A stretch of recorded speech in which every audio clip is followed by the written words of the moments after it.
हमें रात का सीन दिखा रहता है और वहां पे बॉनफायर थी। तो तब हर कोई वहां पे डांस कर रहा था, लेकिन हमारी एंजी और एडन वहां अकेले बैठे हुए थे अलग से। तो एडन कहता है क्या तुम डांस करना चाहती हो?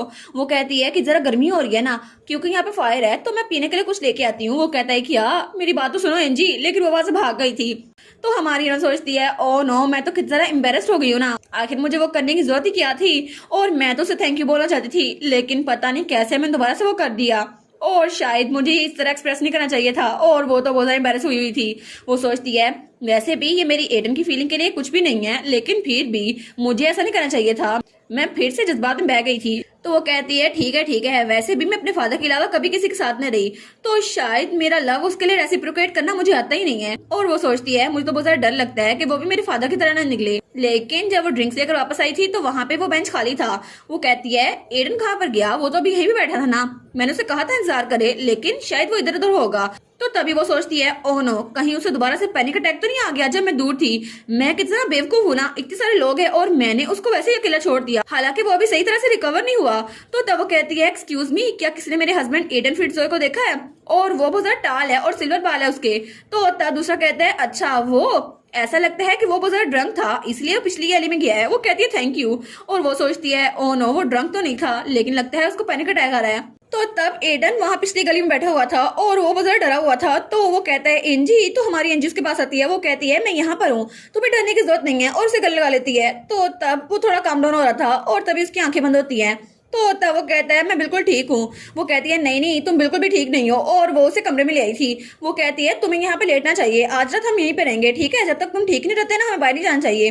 वो कहता है लेकिन तुम तो बाहर जाओ ना और जाके एंजॉय करो, अभी तो पूरी रात बाकी है। वो कहती है नहीं नहीं, वैसे भी अकेले एंजॉय करने में कोई मजा नहीं आता। तो वो कहता है लेकिन वहां पे मैडम मैक और बाकी लोग भी तो होंगे ना। तो एंजी कहती है लेकिन तुम नहीं होगे ना वहां पर, और वैसे भी तुम्हें प्रॉमिस याद नहीं है कि आज का हम पूरा दिन और रात इकट्ठे गुजारेंगे, ठीक है? तो वो कहते हैं हाँ ठीक है, लेकिन अगर ऐसा ही है तो मैं भी तुम्हारे साथ चलता हूँ। वो कहती है नहीं नहीं कोई बात नहीं, मैं यहाँ पर इसलिए हूँ क्योंकि मुझे तुम्हारी फिक्र हो रही है।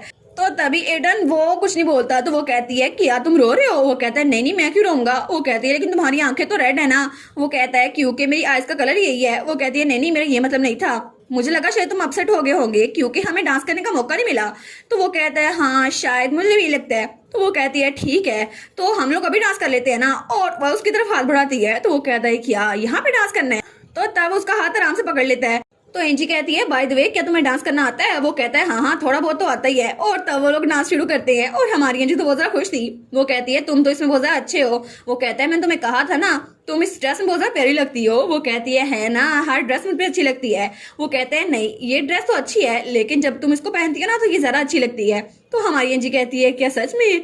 और तब वो कहती है ठीक है, तो अगले साल के इवेंट में हम लोग इकट्ठे आएंगे और हम लोग अपने क्रॉप्स को भी कंपटीशन में डालेंगे, फिर तो हम लोग जीत जाएंगे ना। और जो प्राइज होगा ना, मुझे उसको देखकर बहुत ज्यादा खुशी होगी।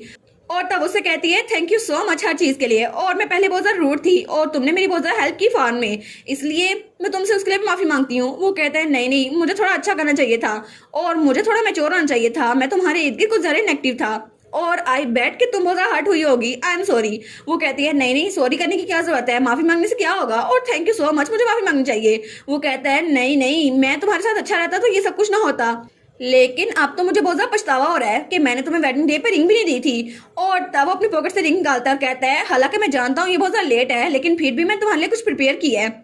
तो तब वो उसकी फिंगर में रिंग डालते हुए कहता है आई होप कि तुम्हें ये पसंद आए। तो तब एंजी उस फिंगर को देखती है जहाँ पे रिंग थी। तो वो कहता है इस रिंग के अंदर जो जेमस्टोन है ना, वो मेरे लिए बहुत ज्यादा मायने रखता है और मुझे लगा था कि ये रिंग तुम पे बहुत ज्यादा सूट करेगी। लेकिन तभी वो कहता है एंजी क्या तुम ठीक हो, क्या तुम रो रही हो? तो एंजी की आंखों में आंसू थे। तो वो कहता है नहीं, अगर तुम्हें ये रिंग पसंद नहीं आई तो हम कैपिटल में जाके और बनवा लेंगे ना, तुम रो मत। तो वो कहती है ओहो तुम तो बिल्कुल पागल हो, तुम्हें नहीं पता ये तो खुशी के आंसू है और मुझे ये कलर बहुत ज्यादा पसंद है, थैंक यू सो मच। तो वो कहता है हाँ मेरी तरफ से थैंक यू, मैं भी तुम्हें थैंक यू बोल रहा हूँ। और वो कहता है मैं बहुत ज्यादा खुश हूँ कि मैंने तुम्हें रिंग दे दी, हालांकि बहुत ज्यादा लेट दी है, लेकिन फिर भी मुझे बहुत ज्यादा अच्छा लगा क्योंकि वेडिंग पे मैंने तुम्हें रिंग नहीं दी थी। तो तब वो उसकी स्लीव पकड़ती है। वो कहती है और इसके अलावा एक और चीज मिस थी। वो कहता है हाँ कोई और चीज? तो वो कहती है हाँ हाँ तुम्हें पता है ना। तो तब उसके बाल पीछे करता है और कहता है हाँ बिल्कुल मैं जानता हूँ, एक और चीज हमने मिस कर दी थी। और तब उसको किस करता है। तो तब एंजी थोड़ा पीछे होती है। तो एडन कहता है क्या तुम्हें बुरा लग रहा है? तो वो कहती है नहीं नहीं बिल्कुल भी नहीं। तो वो कहता है फिर क्या मसला है? तो हरमाइनी कहती है मैं श्योर नहीं हूँ, शायद एक बार काफी नहीं था। और तब बाहर सब लोग डांस कर रहे थे लेकिन एंजी और एडन वो पूरी रात वहीं पर थे। और तब सीन चल होता है और हमें अगले दिन का सीन दिखा रहता है। सुबह के वक्त जब हमारी एंजी की आंख खुलती है तो तब वो सोचती है कितनी जरा खामोशी है ना, बिल्कुल ऐसा लगता है कि जैसे कोई तूफान आया हो और वो बिल्कुल खत्म हो गया हो। लेकिन तब वो देखती है तो एडन उसके साथ सोया हुआ था। वो कहती है क्या? तो वो जल्दी से चादर पीछे करती है। तो वो कहती है थैंक गुडनेस कुछ हुआ नहीं, लेकिन मुझे तो पछताना पड़ता बाद में। और वो कहती है अच्छा हुआ हमने लाइन क्रॉस नहीं की। तभी एडन की भी आंख खुलती है। तो वो कहता है एंजी। तो एंजी अपनी आंखें बंद कर लेती है। तो वो कहता है एंजी प्लीज उठ जाओ ना, दोपहर हो गई है, हमें घर भी जाना है। तो वो कहती है नहीं मुझे तो नींद आ रही है। वो कहता है आई गेस फिर मुझे तुम्हें उठा के लेके जाना चाहिए। तो वो जल्दी से उठ जाती है। वो कहती है कल रात तो बड़ी मजे की नींद आई, तुम्हें भी अच्छी नींद आई ना? वो कहता है तुम्हें कैसा फील हो रहा है? वो कहती है मुझे मुझे तो बहुत ज्यादा अच्छा फील हो रहा है, मैं तो अभी उठ सकती हूँ, एनीवेज मुझे फ्रेश होना है।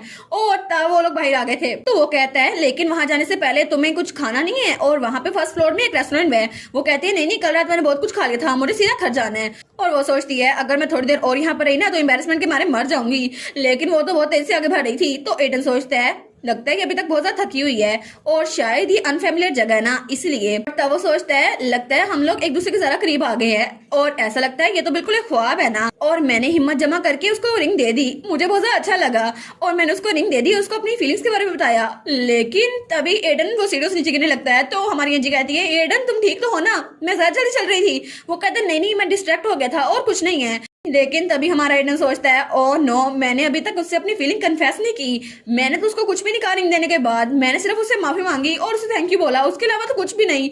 आखिर मैंने उसको इतना कुछ बोलना था लेकिन मैं कुछ बोल क्यों नहीं पाया। और तब अपना सर पकड़ लेता है। तो तब वो एंजी को बुलाता है। वो कहता है एंजी। तो एंजी कहती है हाँ क्या हुआ? तो वो कहता है मैं प्राइवेट में तुमसे थोड़ी बात करना चाहता हूँ कल के बारे में, क्योंकि कल मैंने जब तुम्हें रिंग दी थी तो एंजी कहती है बस मुझे उस बारे में एक्सप्लेन करने की जरूरत नहीं है। वो कहता है क्या? तो वो कहती है हमें जल्दी करना चाहिए क्योंकि उन्होंने कहा था दोपहर तक हम पा पी और पो को ले ले। वो कहते हैं हाँ ठीक है। तो तब वो वहां से जल्दी से जा रही थी। तो वो सोचता है क्या इसको इस बात पे रेग्रेट हो रहा है कि कल रात हम लोग इकट्ठे थे, लेकिन अगर ऐसा ही हुआ तो शायद ये मुझसे दूर रहना चाहती है, तो फिर तो मैं क्या ही कर सकता हूँ। लेकिन अभी के लिए फिलहाल मैं इस बात से खुश हूँ कि उसने वो रिंग पहनी हुई है जो मैंने उसको दी थी। ठीक है। तो वो कहते हैं हम लोग इकट्ठे जाते हैं जी। और तब वो लोग घर पहुंच चुके थे। तो तब सीन चल होता है और हमें अगले दिन का सीन दिखा रहता है। तो एंजी वहां बिल्कुल खामोश बैठी हुई थी और अपना खाना भी नहीं खा रही थी। तो एडन कहता है एंजी क्या तुम ठीक तो हो ना? वो कहती है हाँ मैं ठीक हूँ, बस कल रात मुझे नींद नहीं आ रही थी। वो कहता है लगता है तुम्हें गर्मी लग रही है, तो शायद तुम्हें हीट स्ट्रोक हो गया है इसलिए तुम्हें भूख नहीं लग रही, तो क्या मैं डॉक्टर को बुलवाऊं? वो कहती है नहीं नहीं कोई बात नहीं, मुझे लगता है ये बस नॉर्मल सा है और ठीक हो जाएगा। और वो सोचती है मैं तो उसको सच बता नहीं सकती ना कि मैं अपनी फीलिंग्स को समझ नहीं पा रही, क्योंकि मेरे फादर ने कहा है कि मैं यहाँ से निकल आऊँ, लेकिन अगर मैं एडन के जरा क्लोज रही तो मैं यहाँ से जा नहीं पाऊंगी। और मैंने अपनी आंखें बंद करने की कोशिश की लेकिन फिर भी कुछ तरीका काम नहीं किया और फिर भी उसने मुझे रिंग दी, क्योंकि इस बात से ये साबित होता है कि उसके पास मेरे लिए फीलिंग्स हैं। लेकिन मैं उसके लिए क्या महसूस करती हूँ, क्योंकि मैं तो बिल्कुल अकेली हूँ ना। अगर वो मुझे छोड़ देगा तो मैं अपने फादर के पास जाऊंगी, लेकिन फादर मेरी शादी किसी और से करवा देंगे और मैं दोबारा से हर्ट नहीं होना चाहती। तो तब उसे कहती है नहीं कुछ नहीं हुआ। और तब वो दूध का ग्लास उठाती है। वो कहता है एंजी क्या ये ठीक है? देखो ना तुम्हारी मूछें बन गई हैं। लेकिन तभी वो उसकी तरफ हाथ बढ़ाता है उसका चेहरा साफ करने के लिए। तो अपना रुमाल निकाल कर खुद ही अपना चेहरा साफ कर लेती है। वो कहती है नहीं नहीं मैं ठीक हूँ। और वो सोचती है आखिर में ब्लश क्यों के जा रही हूँ, ये वही एडन है जिसके साथ मैं रहती थी। लेकिन तब वो कहता है एंजी क्या तुम्हें बुखार है? तुम ठीक तो हो ना? तुम्हारा चेहरा लाल हो रहा है। वो कहती है नहीं नहीं मैं बिल्कुल ठीक हूँ। और तब वो कहती है बस मुझे थोड़ा रेस्ट करने की जरूरत है। और उसके बाद वो वहाँ बाहर फार्म में चला गया था। तो हमारी हीरोइन तो वहीं पर थी। वो सोचती है अभी तक तो मैं उसके साथ आराम से रह रही थी, लेकिन अभी अचानक मेरे साथ ऐसी फीलिंग्स होना क्यों शुरू हो गई हैं। और वो सोचती है अगर यहाँ पे पुरानी एंजी होती ना तो अभी मेरा मजाक उड़ाती कि तुम एडन फ्रिट्जो को पसंद करती हो, तुम पागल तो नहीं हो गई? और तुम्हें पता भी है ना कि उसके पास कोई इन्फ्लुएंस नहीं है, ना ही वो अमीर है, आखिर तुम एक ऐसे इंसान के प्यार में कैसे पड़ सकती हो? और मेरी पुरानी सेल्फ तो मेरा मजाक उड़ाती, लेकिन अभी तो मुझे खुद नहीं पता कि मैं क्या चाहती हूँ। तो वो कहती है वो आदमी वो नहीं है जो तुम सोचती हो। तो उसकी पुरानी सेल्फ कहती है क्या? तो वो कहती है एडन बहुत ज्यादा स्वीट और केयरिंग है, वो मेरी रिस्पेक्ट करता है और मेरी हर बात सुनता है जो मैं कहती हूँ, इसलिए मैं एडन को बहुत ज्यादा पसंद करती हूँ। लेकिन तभी वहां पर एडन आता है। वो कहता है एंजी जरा यहाँ पर देखो। फार्म में एक वाटरमेलन था और ये तो बहुत ज्यादा बड़ा लग रहा है, जरा देखो सही, मैंने पहले कभी इतना बड़ा वाटरमेलन नहीं देखा। तो हमारी सोचती है क्या सच में एडन के दिल में मेरे लिए फीलिंग्स है या फिर वो रिंग सिर्फ एक दिखावा थी। तो वो कहती है थैंक यू, मैं अभी नाइफ लेकर आती हूँ। वो कहता है नहीं नहीं मैं खुद कर लूंगा। तो तब हमारी हीरोइन नाइफ से उस वाटरमैन को काटने लगती है, लेकिन एडन उसके पास आता है। वो कहता है नहीं मैं काट लेता हूँ। तो हमारी हीरोइन सोचती है और नो, अगर ये सच में मुझे पसंद ना करता होता तो मेरे इतने करीब ना होता, और किसी के लिए फीलिंग्स ना होकर भी इतने करीब होना ये तो इलीगल है ना।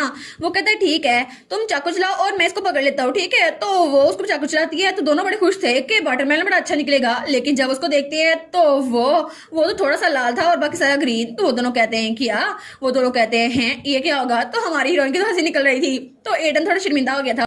तो वो कहता है लगता है मैं फ्रूट्स को पिक करने में इतना भी अच्छा नहीं हूँ। तो हमारी हेंजी की तो हंसी निकल रही थी। वो कहती है कोई बात नहीं, और वो दिल में सोचती है मुझे बहुत ज्यादा डर लगता है कि मैं इसको हर्ट ना कर दूं, इसलिए सबसे पहले मुझे अपनी फीलिंग्स को सॉर्ट आउट करना होगा ताकि मुझे पता चले कि मैं सच में एडन को पसंद करती हूँ या फिर सिर्फ मजबूरी के तहत यहाँ पर रह रही हूँ। और उसके बाद मैं अपने फादर को बताऊंगी कि मुझे यहाँ पर रहना है या फिर नहीं। और इसी के साथ ये वाला पार्ट यहीं पर ख़त्म। तो आप लोग बताइएगा आप लोग को ये पार्ट कैसा लगा, और वीडियो को लाइक और चैनल को सब्सक्राइब लाजमी कीजिएगा। बाकी वीडियोस का लिंक भी स्क्रीन पर नज़र आ रहा होगा, तो काइंडली उनको भी चेकआउट कर ले। और thank you so much for watching my videos. Stay safe, bye bye.